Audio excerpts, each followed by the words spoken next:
আসসালামু আলাইকুম।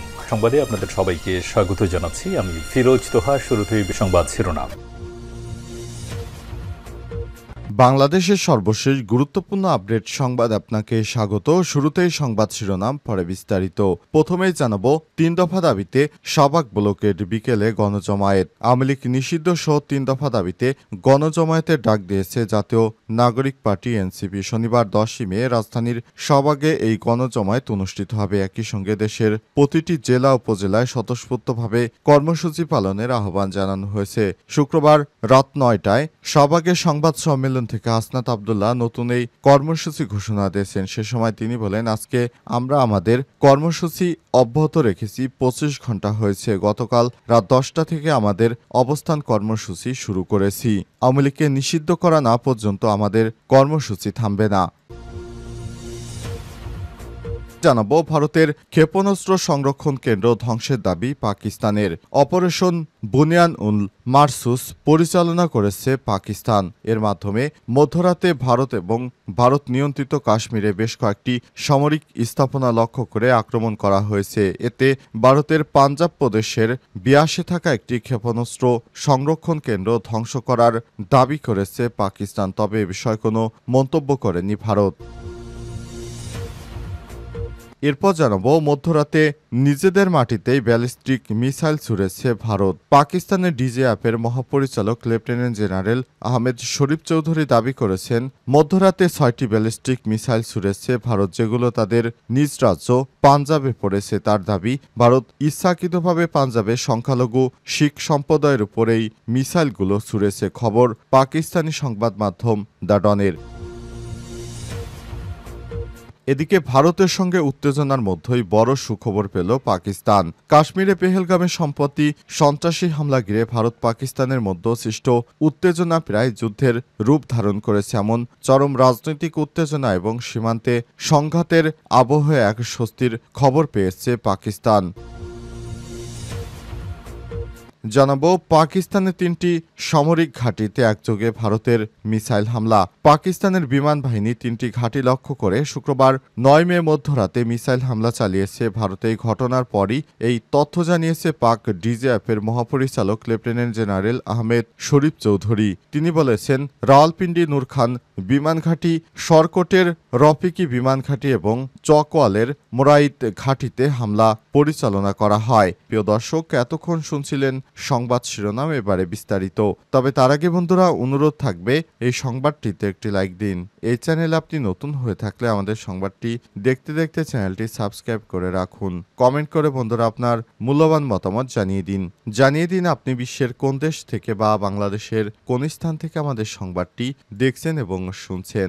আর বন্ধুরা, ভারত পাকিস্তান যুদ্ধে আপনি কোন দেশকে সমর্থন করেন কমেন্ট করে জানিয়ে দিন। এবারে বিস্তারিত। ৩ দফা দাবিতে শাহবাগ ব্লকের বিকেলে গণজমায়েত। আওয়ামী লীগকে নিষিদ্ধ সহ ৩ দফা দাবিতে গণজমায়েতের ডাক দিয়েছে জাতীয় নাগরিক পার্টি এনসিপি। শনিবার ১০ই মে রাজধানীতে শাহবাগে এই গণজমায়েত অনুষ্ঠিত হবে। একই সঙ্গে দেশের প্রতিটি জেলা উপজেলা স্বতঃস্ফূর্তভাবে কর্মসূচি পালনের আহ্বান জানানো হয়েছে। শুক্রবার ৯ মে রাত ১১টার দিকে শাহবাগ সংবাদ সম্মেলন থেকে হাসনাত আব্দুল্লাহ এই নতুন কর্মসূচির ঘোষণা দিয়েছেন। সে সময় তিনি বলেন, আজকে আমরা আমাদের অবস্থান কর্মসূচি অব্যাহত রেখেছি। ২৫ ঘন্টা হয়েছে। গতকাল রাত ১০টা থেকে আমাদের অবস্থান কর্মসূচি শুরু হয়েছিল। আমরা জানি না এই কর্মসূচি শেষ কোথায়। যতক্ষণ না পর্যন্ত আওয়ামী লীগকে নিষিদ্ধ করা হয় ততক্ষণ পর্যন্ত আমাদের এই অবস্থান কর্মসূচি অব্যাহত থাকবে। হাসনাত আব্দুল্লাহ আরও বলেছেন, আমরা ইতিমধ্যে ৩ দফা দাবি দিয়েছি। ৩ দফার মধ্যে প্রথম দফা হচ্ছে আওয়ামী লীগের যত সহযোগী সংগঠন রয়েছে সব সহযোগী সংগঠন আওয়ামী লীগকে সন্ত্রাসী সংগঠন হিসেবে নিষিদ্ধ করতে হবে। আমাদের দ্বিতীয় দফা হচ্ছে আন্তর্জাতিক অপরাধ ট্রাইব্যুনালের আইনে আওয়ামী লীগের দলগত বিচারের বিধান যুক্ত করতে হবে এবং তৃতীয় দফা জুলাইয়ের ঘোষণাপত্র জারি করতে হবে। তিনি আরো বলেন, এই ৩ দফা দাবি যতক্ষণ না পর্যন্ত বাস্তবায়ন করা হয় ততক্ষণ পর্যন্ত আমরা এই মাঠ ছাড়ব না বলে মনে করেন তারা। তাই ৩ দফা দাবিতে এই শাহবাগ ব্লকের কর্মসূচি ঘোষণা করেছে তারা। প্রসঙ্গত, আওয়ামী লীগের বিচার ও নিষিদ্ধের দাবিতে বৃহস্পতিবার ৮ই মে থেকে রাজধানীর প্রধান উপদেষ্টার বাসভবন যমুনার সামনে অবস্থান নেয় আন্দোলনকারীরা। ভারতের ক্ষেপণাস্ত্র সংরক্ষণ কেন্দ্র ধ্বংসের দাবি করল পাকিস্তান।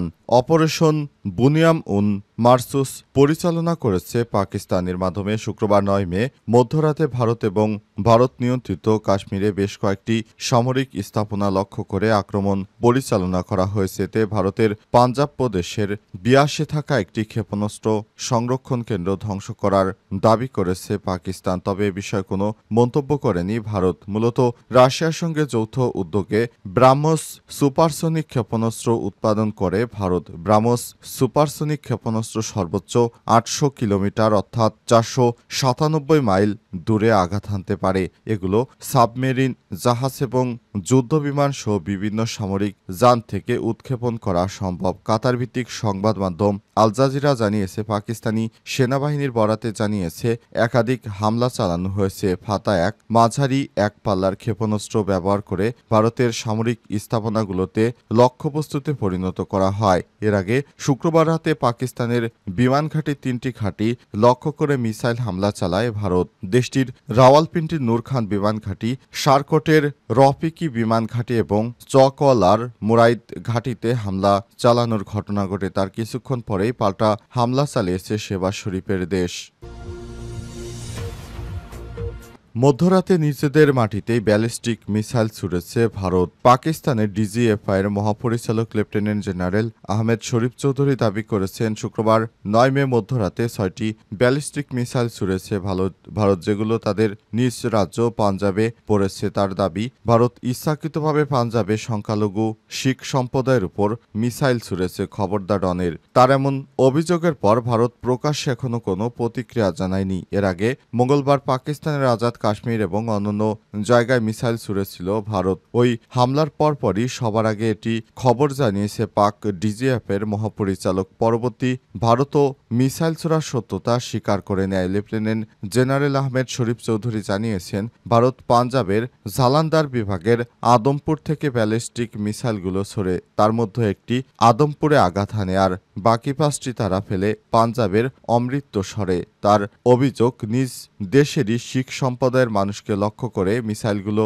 ছুড়েছে ভারতীয় বাহিনী। তিনি আরো বলেন, ভারত তাদের পরিকল্পনার মাধ্যমে পাঞ্জাবের শিখ সম্প্রদায়ের মানুষের উপর হামলা চালাচ্ছে। আমাদের সব সহমর্মিতা শিখ এবং সংখ্যালঘুদের প্রতি রয়েছে, যারা ভারতের নিজস্ব অভ্যন্তরীণ ষড়যন্ত্রের শিকার হচ্ছে।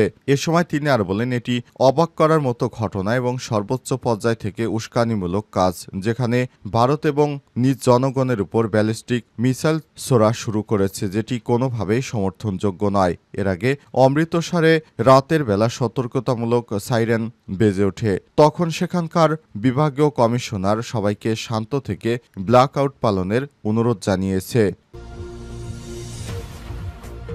ভারতের সঙ্গে উত্তেজনার মধ্যেই বড় সুসংবাদ পেল পাকিস্তান। কাশ্মীরে পেহেলগামে সম্প্রতি সন্ত্রাসী হামলা ঘিরে ভারত ও পাকিস্তানের মধ্যে সৃষ্ট উত্তেজনা প্রায় যুদ্ধের রূপ ধারণ করেছে। এমন চরম রাজনৈতিক উত্তেজনা এবং সীমান্তের সংঘাতের আবহে এক স্বস্তির খবর পেয়েছে পাকিস্তান। দেশটির আন্তর্জাতিক মুদ্রা তহবিল IMF $1 বিলিয়ন ঋণ ছাড়ের অনুমোদন দিয়েছে। শুক্রবার এক প্রতিবেদনে এই তথ্য নিশ্চিত করা হয়। প্রতিবেদনে জানানো হয়েছে, ওয়াশিংটনে অনুষ্ঠিত IMF এর নির্বাহী বোর্ডের বৈঠকে পাকিস্তানকে $1 বিলিয়ন ঋণ বিতরণের সিদ্ধান্ত নেওয়া হয়েছে। এই অর্থ এক্সটেন্ডেড ফান্ড ফ্যাসিলিটির কর্মসূচির আওতায় অবিলম্বে ছাড় করা হবে।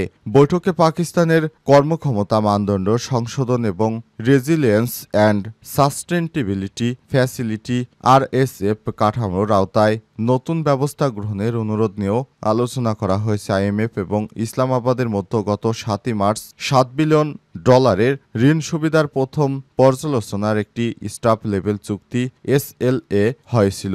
28 মার্চের এই চুক্তি পাকিস্তানকে জলবায়ু পরিবর্তনের প্রভাব মোকাবেলায় সহায়তা করবে বলে জানিয়েছিল IMF। প্রতিবেদনে বলা হয়েছে, 2025 সালে পাকিস্তানে মুদ্রাস্ফীতির হার 5.1% এবং 2026 সালে 7.7% হবে বলে পূর্বাভাস দিয়েছে IMF। 2024 সালে দেশটির মুদ্রাস্ফীতি ছিল 23.4%। অন্যদিকে পাকিস্তানের অর্থনৈতিক প্রবৃদ্ধি 2025-26 অর্থবছরে 3.6% পর্যন্ত উন্নতি হবে বলে আশা প্রকাশ করা হয়েছে, যা দেশের জন্য একটি ইতিবাচক কাজ।